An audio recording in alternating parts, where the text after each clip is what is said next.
Hey, CFMA, how do you protect yourself from ICE audits and penalties? This is Julie Pace, PSGM Law attorney, and ready to share tips with you. So previously, we've done a great CFMA video on why do you need to do an I-9 audit, so go reference that.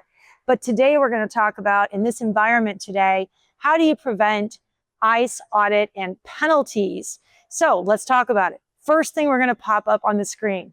Avoiding knowingly. What are the best practices that your company is using to protect your managers, the company, all the steps on hiring people, onboarding, policies, procedures? How do you respond to inquiries for identity mismatch? Or the police officer comes to the door and says, I want to see the personnel files. How someone's using a kid's social security number. There's a whole system about all of that you should be thinking about doing, as well as onboarding paperwork. Remember, the I-9s are completed after you hire someone, but we also like you to get a W-9 signed when you hire people. A W-9 usually you think of for third parties, subcontractors. Not today, we're doing it for employees. It verifies their social security number under penalty of perjury. So we like you to have that as part of your onboarding paperwork. Now, a lot of these tips are right there on the PowerPoint, teaches you about the steps to protect the company. You have a fully complete I-9 on the left of the triangle. On the right is no discussion about people's status 24 hours a day, 7 days a week if you're a supervisor, because we presume when someone comes in the door, they are all legal to work, no matter what. So as long as you're following those steps below. But if they come and tell you that they don't have status, can you help me? That needs to be an immediate HR investigation to figure out the steps and what's going to happen.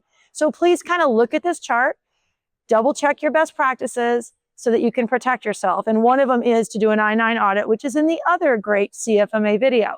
Now, the second thing we want to talk about, and we'll go to the next PowerPoint. What do you say when the government comes knocking? How do you walk up to them? And what are you supposed to say? Well, the quote is right there for you. Our company is happy to cooperate, but I'm not the person to address this or give consent or follow up. But let me get someone who can, my supervisor or our company lawyer, and I'm sure we'll cooperate and address it. That's it. There's the script right on the screen. Learn it, follow it, and just repeat it if people come knocking. Now, that's different than if a search warrant shows up. If a search warrant's there, they'll hand it to you. You don't want to ask for it, then they'll go get one. But if they hand it to you, then you have to follow that.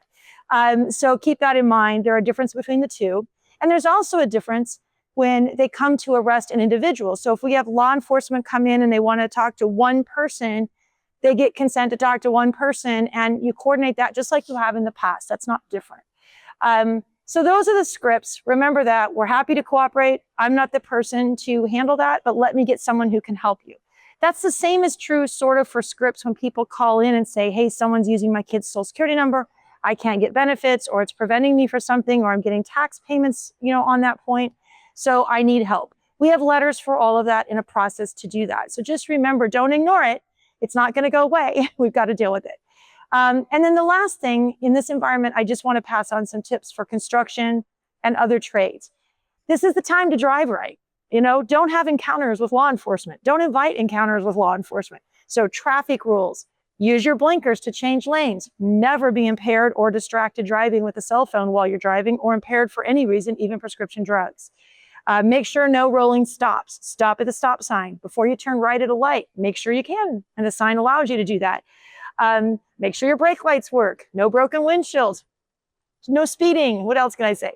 All those steps. So kind of don't invite more encounters than you need to right now, and think about the steps of driving in safety for a lot of safety reasons anyway. In construction, we prefer that. So just think about those things.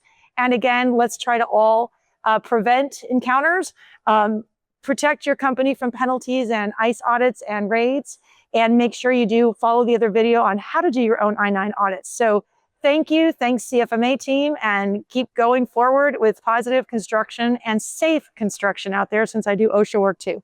Have a good day.